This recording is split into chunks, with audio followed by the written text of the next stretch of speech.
السلام علیکم ورحمۃ اللہ وبرکاتہ۔ الحمدللہ نحمدہ ونصلی ونسلم علی حبیبہ الکریم، اما بعد، فاعوذ باللہ من الشیطان الرجیم، بسم اللہ الرحمن الرحیم، واعتصموا بحبل اللہ جمیعا، صدق اللہ مولانا العلی العظیم، وصدق رسولہ النبی الامین الکریم المکین الرؤوف الرحیم، ونحن علی ذلک لمن الشاہدین والشاکرین، والحمد للہ رب العالمین۔ آئیے سب سے پہلے بارگاہ رسالت مآب صلی اللہ علیہ وسلم میں درود شریف کی ڈالی نظر کریں، پڑھیں اللہم صلی علی سیدنا مولانا محمد بارک وسلم، صلو علیہ صلاۃ و سلام علیک یا رسول اللہ صلی اللہ علیہ وسلم۔ عزیزان گرامی، بڑی دیر سے آپ نعت و منقبت کے اشعار سماعت کر رہے ہیں۔ یہ وقت تو یہ ہے کہ حضور تشریف لاتے اور دعا فرماتے، 2-2:30 بجے ہمارے یہاں جو جلسوں کا حال ہے، جب آدمی تھک جائے تو اس کے بعد کیا کہا جائے اور کیا سنا جائے۔ لیکن چند جملے میں چاہوں گا کہ آپ کے گوشے گزار کروں جب تک حضرت تشریف لاتے ہیں۔ عزیزان محترم، آج جو حالات ہمارے سامنے ہیں، ہمیں اس پر نگاہ رکھنی چاہیے۔ ضرورت کن چیزوں کی ہے، ہمیں سمجھنے کی ضرورت ہے۔ عزیزان محترم، آپ بخوبی حالات سے واقف ہیں کہ حالات کیا کہہ رہے ہیں، حالات کے تقاضے کیا ہیں اور ہماری ضروریات کیا ہیں۔ یہ تمام چیزیں آپ مد نظر رکھیں۔ یاد رکھیے، یہ جتنے بزرگان دین ہیں سب ہمارے ہیں، سب سے محبت یہ ہماری ذمہ داری ہے۔ اور عزیزان محترم، ڈاکٹر اقبال نے کسی دور میں کہا تھا کہ سارے جہاں سے اچھا ہندوستان ہمارا، ہم بلبلیں ہیں اس کی یہ ہے گلستاں ہمارا۔ عزیزان گرامی، یہ صرف ڈاکٹر اقبال نے نہیں، یہ ہندوستان وہ سرزمین ہے جسے میرے مصطفیٰ نے پسند فرمایا۔ میرے سرکار کو یہ سرزمین پسند تھی، سرکار کائنات کو ہندی اود بہت پسند تھا ہندوستان کا۔ آپ اندازہ لگائیں جس ہندوستان میں ہیں آپ، وہ ہندوستان کتنا عظیم ہے۔ اللہ کے نبی صلی اللہ علیہ وسلم نے ہندوستان میں اولیاء کرام کے جال کو ڈھونڈا۔ یہاں آپ دیکھیں پورے ہندوستان میں یہ ہندوستان کی خوبصورتی کا راز کیا ہے تو یہاں غریب نواز ہیں۔ یہ ہندوستان کی خوبصورتی کا راز کیا ہے تو یہاں مخدوم سمنا ہیں۔ یہ ہندوستان کی خوبصورتی کا راز کیا ہے تو یہاں حضرت سید سالار مسعود غازی ہیں۔ یہ ہندوستان کی خوبصورتی کا راز کیا ہے تو یہاں امام عشق و محبت جلوہ گر ہیں۔ یہ ہندوستان کی خوبصورتی کس وجہ سے ہے تو یہاں پر حضور مجاہد ملت آرام فرما ہے۔ عزیزان گرامی، آپ اندازہ لگائیے، یہ ایسے ہی خوبصورت ہندوستان نہیں ہوا ہے، بلکہ اس میں میرے مصطفیٰ کی نگاہ کرم بھی شامل ہے۔ اور عزیزان گرامی، جب آپ اس خوبصورت ہندوستان میں رہتے ہیں تو ہماری ذمہ داریاں ہیں کہ میرے سرکار نے جو عطا کیا ہے اسے اپنے، یہ ضرورت ہے وقت کی۔ آج حالات کتنے بدل گئے ہیں، حالات کتنے تباہ کن ہو گئے ہیں۔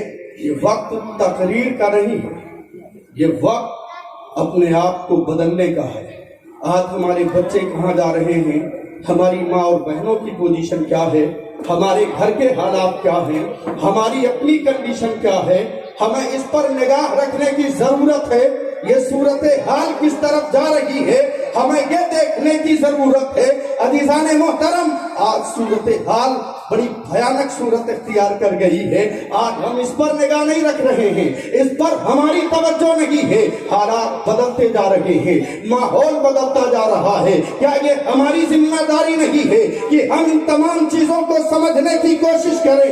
یہ غوث اعظم کا مہینہ ہے. غوث اعظم صرف ایک پیر نہیں تھے. عالم یہ ہے کہ آپ پیدائشی ولی تھے, مادر ذات ولی تھے, لیکن آپ فرماتے ہیں کہ میں نے علم حاصل کرنے کے لیے جتنی محنت اور مشقت کیا ہے, اگر ان پریشانیوں کو پہاڑ پر ڈال دیا جائے تو وہ ریزہ ریزہ ہو جائے. آج ہمارے بچوں کی حالت کیا ہے, آج ہماری صورتحال کیا ہے, آج ہماری سوسائٹی کیا کہہ رہی ہے. آج ہم نے کبھی اس پر نگاہ نہیں دوڑائی ہے. آج ہمارے اس ہندوستان کی صورتحال اتنی بھیانک ہے کہ جس کا تصور بھی ہم نہیں کر سکتے ہیں. آج ایک شخص اٹھتا ہے اور قرآن عظیم کی بے حرمتی کرتا ہے. آج کوئی آگے بڑھتا ہے, مصطفیٰ جان رحمت کی شان میں گستاخیاں کرتا ہے. اور آج ہماری پوزیشن کیا ہے, ہم ایک دوسرے سے ویر رکھ رہے ہیں. آج ہماری کنڈیشن کیا ہے کہ آج ہم کس طرف نظر آ رہے ہیں. کیا یہ ہماری ذمہ داری نہیں ہے کہ اپنے بزرگوں کے نام پر, مصطفیٰ جان رحمت کی شریعت پر عمل کرتے ہوئے نظر آئے؟ یہ ہماری ذمہ داری ہے, لیکن آج اس سے ہم دور نظر آ رہے ہیں. آج ہمارے یہاں صرف نعرے رہ گئے ہیں, یاد رکھیں گے, لیکن عملی میدان میں ہم کتنا ہیں یہ دیکھنے کے بعد سمجھ میں آتا ہے کہ ہماری کنڈیشن کیا ہے. شاید صاحب پوزیشن یہ ہے آج ہماری کہ اگر آج کسی محلے میں اگر 50-25 نمازی مل جائیں تو صورتحال یہ ہے کہ پورا محلہ دیندار ہوگا. لوگ کہتے ہیں بڑے نمازی فلاں جگہ گیا, اتنے لوگ نماز پڑھتے ہیں. آج حالت یہ ہے کہ اگر ایک نوجوان آدمی چہرے پہ داڑھی رکھ لے تو لوگ حیرت سے دیکھ کر کے کہتے ہیں کہ یہ نوجوان ہو کے چہرے پہ داڑھی رکھتا ہے, ابھی سے نماز پڑھنا شروع کر دیا. اور آپ ذرا سے ماضی میں پلٹ کے دیکھیں, اگر کوئی مسلمان نماز نہیں پڑھتا تھا تب لوگ حیرت کرتے تھے کہ یہ مسلمان ہو کے نماز نہیں پڑھتا ہے, چہرے پہ داڑھی نہیں رکھا ہے, شریعت پہ پابندی نہیں کرتا ہے. آج بتاؤ زمانہ کتنا ترقی کیا ہے, ہم کہاں جا رہے ہیں؟ یہ ہمیں سمجھنے کی ضرورت ہے, لیکن اسے ہم سمجھنے کے لیے تیار نہیں ہیں. ہمیں یہ سمجھنا چاہیے, خوب اچھی طرح سے سمجھنا چاہیے. یاد رکھیے گے, ایک سفر میں ایک صاحب جا رہے تھے, ان کے پاس ٹوپی والا لوٹا. کسی صاحب نے پوچھ لیا کہ آپ مسلمان ہیں, غصہ ہو گئے, کہا یہ میرا لوٹا نہیں دیکھ رہے ہیں, ٹوپی والا ہے. تو پتا چلا کہ آج ہماری پہچان ٹوپی والا لوٹا بن گیا. ہم تو سمجھتے تھے اسلامی وضاقت ہے ہماری پہچان, داڑھی ہے ہماری پہچان, اسلامی لباس ہے ہماری پہچان, لیکن آج زمانے میں اسے بدل کے رکھ دیا ہے. عزیزان گرامی, ہمیں چاہیے کہ ہم اپنے آپ کو اس انداز پر تیار کریں. یہ صحابہ سے سیکھنے کی ضرورت ہے, بزرگوں کے در سے سیکھنے کی ضرورت ہے. کرکٹ تو دیکھا ہوگا آپ لوگوں نے, ارے ذرا بولیے نا, دیکھے ہیں نا؟ اچھا کرکٹ دیکھا ہے تو کبھی دیکھا ہے شاعر اسلام جناب ذیشان متراوی صاحب کی طرح ٹوپی لگا کے کرتے پیجامے میں کوئی میدان میں پہنچ گیا ہو کھیلنے کے لیے؟ یہ ہمارے شاعر صاحب کی طرح, یہ محمد علی فیضی صاحب کی طرح آپ نے کسی کو نہیں دیکھا ہوگا. کرکٹ بورڈ میں اپنے پلیئرز کے لیے جنہیں میدان میں کھیلنے کے لیے اتارنا ہے ان کے لیے لباس کرکٹ بورڈ منتخب کرتا ہے. اپنی مرضی سے وہ لباس نہیں پہن سکتا ہے, منتخب بورڈ کرتا ہے. آپ بتائیے وہاں پر کوئی جاتا ہے پلیٹ لے کے بریانی کھانے کے لیے, آپ نے نہیں دیکھا ہوگا. جب تک میدان میں ہے, جب تک کھیل ہو رہا ہے, وہاں کوئی بریانی نہیں کھا سکتا ہے, وہاں اپنی مرضی سے کوئی بیٹھ نہیں سکتا ہے, وہاں اپنی مرضی سے کوئی چل نہیں سکتا ہے. ہر چیز پر پہرے بٹھائے گئے ہیں. چلنا ہوگا تو بورڈ کے قانون کے مطابق, دیکھنا ہوگا تو اپنی مرضی سے جدھر چاہو نگاہ اٹھا کر کے نہیں دیکھ سکتے ہو. بورڈ نے اس کی نگاہ پر بھی پابندی بٹھائی ہے. ایک کرکٹر اس وقت اچھا کرکٹر کہلاتا ہے جب